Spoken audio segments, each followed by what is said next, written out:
Di dalam kitab Wahyul Qalam diceritakan cerita zaman dulu.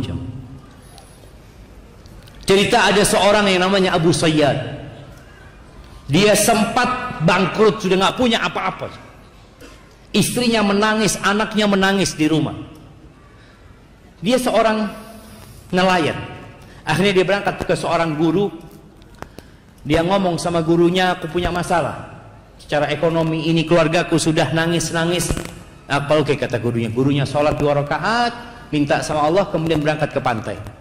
Coba engkau lemparkan jaring jalamu. Dia lemparkan jalan supaya dapat ikan besar. Dijual ke pasar. Kemudian dia belikan roti. Kalau bicara dulu jamaah, makanan itu Masya Allah nikmat yang sangat besar. Dia beli roti 2, yang satu isinya madu, yang satu isinya keju. Dia bawa, dia datang ke gurunya. Guruku, engkau ambil salah satunya. Kata gurunya, enggak. Gurunya mengatakan, kalau kita minta untuk diri kita sendiri mungkin enggak keluar, itu tadi ikan. Itu rezekimu, kata dia. Dia bawa pulang jamaah 2 roti ini. Di tengah jalan ada seorang perempuan bersama anak mengemis. Ngelihat orang ini bawa roti, didatengin. Dia minta dengan tangisan anak perempuan ini. Kesian orang ini. Dia ingat sama istri sama anaknya di rumah. Dia kasihkan roti itu dua-duanya. Lalu anak itu tersenyum jamaah. Senang dia makan dengan lahapnya. Yang Abu Sayyad pusing, nggak berani pulang ke rumah. Dia akhirnya berangkat ke pasar. Mungkin ada yang bisa dia kerjakan. Berusaha. Ketika dia jalan di pasar, tahu-tahu ada yang manggil-manggil. Man yadulluni ala Abi Sayyad. Siapa yang ngasih tahu aku Abu Sayyad, katanya. Abu Sayyad, kata dia. Kata orang aneh pasti, itu yang jalan tuh, kata dia. Dipanggil lah Abu Sayyad, kata dia. Ada apa engkau, kata dia. Dia cerita, aku punya utang sama bapak 30.000 dirham. Masya Allah, 30.000 dirham itu kira-kira 3.000 dinar. Dia bisa buat beli kambing 3.000 ekor. Kalau antum nggak kebayang tuh ya. 3.000 ekor kambing. Dikasih duitnya, dia ahli waris bapaknya sudah, dia terima duit itu, Masya Allah, hidupnya makmur jemaah. Dia suka rajin sodakoh, sekali sodakoh 1.000 dirham dia jadi orang kaya Abu Sayyid itu. Subhanallah, tahu-tahu dia cerita, aku tertidur mimpi seakan-akan kiamat terjadi. Dipanggil Abu Sayyid, hadiri penimbangan amalan. Karena nanti akan ditimbang amalan tadi. Ketika ditimbang amalannya, timbangan pada hari kiamat itu jamaah ada 2 daunnya.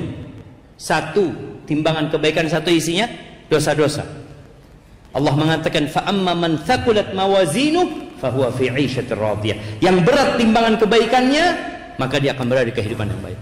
Ketika ditimbang itu lebih berat dosa-dosanya Abu Sayyid.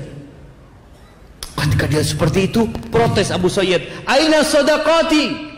Mana sedekah-sedekahku, kata dia. Kan dia orang kaya-kaya yang rajin sedekah jemaah. Oh iya, sedekahmu, datangkan sedekahnya. Datangkan 1.000 dirham, taruh di sana seperti kapas jemaah.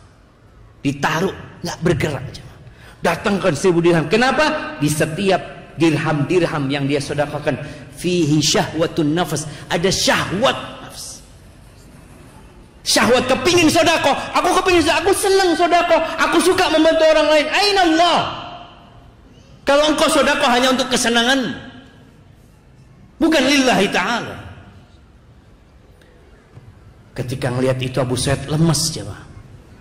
Lalu dikatakan innaka la tudzlamul yaum. Kau enggak akan dizalimi hari ini. Kata dia. Masih ada amalanmu, kata dia. Apa lagi, kata dia?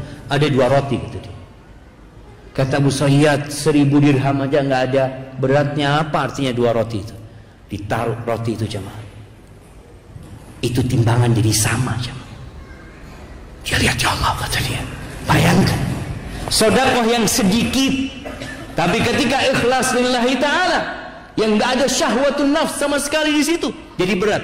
Kemudian dia mulai optimis Abu Sayyid ini. Dan ada satu lagi amalan, senyuman perempuan, anak perempuan itu ketika engkau kasih roti. Tahu jemaah, di antara amalan yang paling dicintai Allah, sururun tudkhiluhu ila muslim. Amalan yang paling cinta Allah itu kegembiraan yang kau transfer kepada hati seorang muslim. Jadi senyumnya anak perempuan ini timbang. Ketika ditimbang jumplang itu jemaah. Berat amalan itu jemaah. Maka ketika beramal tolong sering kita bermuhasabah. Jangan sampai amal soleh kita ternyata nggak ada bobotnya pada hari kiamat.